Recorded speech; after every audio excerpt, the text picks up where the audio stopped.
Hello दोस्तों, मैं Ragesh genus academy से आपके लिए लेके आया हूं करंट अफेयर्स 30 अगस्त 2021 के। जीनस अकेडमी जो आपको देती है मौका घर से कोचिंग करने का, इसके इनिशिएटिव घर से कोचिंग 2.0 के साथ ऑनलाइन ऑफलाइन दोनों तरीकों से आप हमारे साथ जुड़ सकते हैं। ऑफलाइन जुड़ने के लिए आप हमारे मेन कैंपस धर्मशाला आ सकते हैं और ऑनलाइन मोड में जुड़ने के लिए आप हमारी ऐप जीनस अकेडमी जो कि प्ले स्टोर पे अवेलेबल है उसे डाउनलोड कर सकते हैं, जिसका डाउनलोड लिंक आपको डिस्क्रिप्शन बॉक्स पे अवेलेबल रहेगा। सबसे पहले बात नेशनल अफेयर्स की।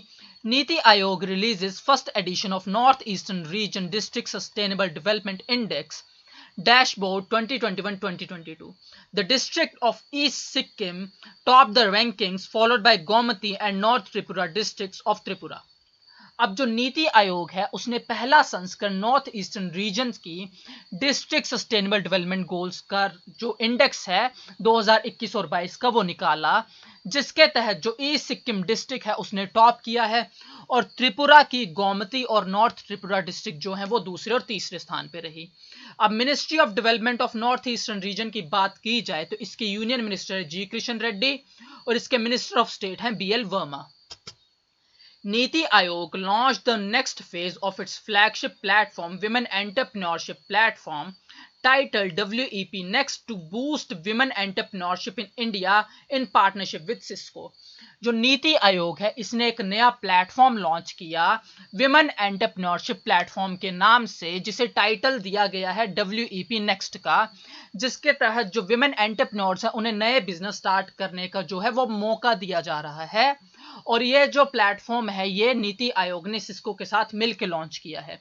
सिस्को की बात करें तो इसके सीईओ हैं चक रॉबिन्स और इसके headquarter San Jose, California, US में। Indian government has signed an agreement with UAE to send visiting professors in the field of social sciences at New York University, Abu Dhabi. अब भारतीय सरकार ने UAE के साथ एक एग्रीमेंट साइन किया है जिसके तहत वो भेजने वाली है सोशल साइंस के प्रोफेसर को न्यूयॉर्क यूनिवर्सिटी में, जो कि है अबू धाबी में। अब यूएई की बात करें तो उसके प्रेसिडेंट है खलीफा बिन जायद अल नहयान, कैपिटल है अबू धाबी और करेंसी है UAE dirham. Ministry of Education's Innovation Cell, Bureau of Police Research and Development, and All India Council for Technical Education launched Manthan 2021 Hackathon for National Security.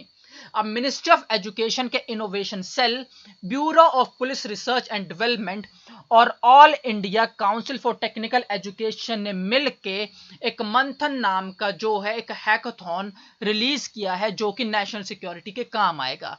अब innovation cell of MoE की बात करें तो इसके chief innovation officer है doctor अभय जिरे, headquarters इसके new Delhi में। और बीपीआरएनडी की बात करें तो उसका डायरेक्टर जनरल है वीएसके कौमुदी और हेडक्वार्टर्स इसके न्यू दिल्ली में।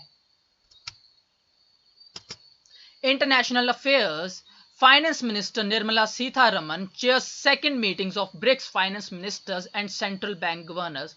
भारतीय फाइनेंस मिनिस्टर निर्मला सीतारमन ने चेयर की दूसरी ब्रिक्स की मीटिंग, और ये मीटिंग किन के बीच हुई? वो हुई फाइनेंस मिनिस्टर और जनरल बैंक गवर्नर्स के बीच में, उन नेशंस के जो ब्रिक्स के अंडर आते हैं।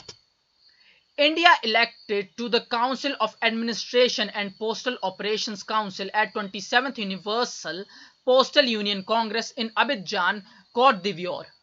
भारत का इलेक्शन हुआ है council of administration and postal operations council के 27वें यूनिवर्सल पोस्टल यूनियन कांग्रेस के संस्करण में, जो कि हुआ अबिजान, कोत दिवोर में। अब यूनिवर्सल पोस्टल यूनियन की बात की जाए तो इसकी मेंबर कंट्रीज हैं 192, डायरेक्टर जनरल है बिशर हुसैन और हेडक्वार्टर्स इसके बर्न, स्विट्जरलैंड में। Kearney, in association with World Economic Forum, released a report titled Shifting Global Value Chains, The Indian Opportunity, stating that India could contribute $500 billion to the global economy by 2030. अब केर्नी ने world economic forum के साथ मिलकर एक report जो है वो release की जिसका टाइटल है shifting global value chains, the Indian opportunity जिसके तहत उन्होंने बोला कि भारत 2030 तक वर्ल्ड इकोनॉमी के लिए $500 बिलियन का योगदान दे सकता है। अब WEF की बात करें तो इसके फाउंडर और एग्जीक्यूटिव चेयरमैन है क्लॉस श्वाब, हेडक्वार्टर्स है इसके कॉलोनी स्विट्जरलैंड में। Smriti Irani, union minister of women and child development, virtually addressed first ever G20 ministerial conference on women's empowerment chaired by Elena Bonetti, Italian Minister for Equal Opportunities and Family। Smriti Irani जो हमारी union minister of women and child development है, उन्होंने virtually भाग लिया पहली G20 ministerial conference में और इसका मुद्दा क्या था? विमेन एम्पावरमेंट का। और इसे चेयर किया एलिना बोनेटी ने, जो कि इटालियन मिनिस्टर हैं किस चीज के लिए? इक्वल अपॉर्चुनिटीज एंड फैमिली के लिए। Banking and Finance, Afcons Infrastructure Limited signed a $530 million agreement with the Republic of Maldives for a project named Greater Mail Connectivity Project। जो Afcons Infrastructure है उसने $530 मिलियन का एक एग्रीमेंट साइन किया है Republic of Maldives के साथ। कौन से प्रोजेक्ट के लिए? ग्रेटर मेल कनेक्टिविटी प्रोजेक्ट के लिए। अब मालदीव्स की बात की जाए तो इसकी कैपिटल है मेल, करेंसी है मालदीवियन रुपया और प्रेसिडेंट है इब्राहिम मोहम्मद सोली। RBI extended payments infrastructure development fund to street vendors under PM Swanidhi scheme in tier 1 and tier 2 centers। अब जो रिजर्व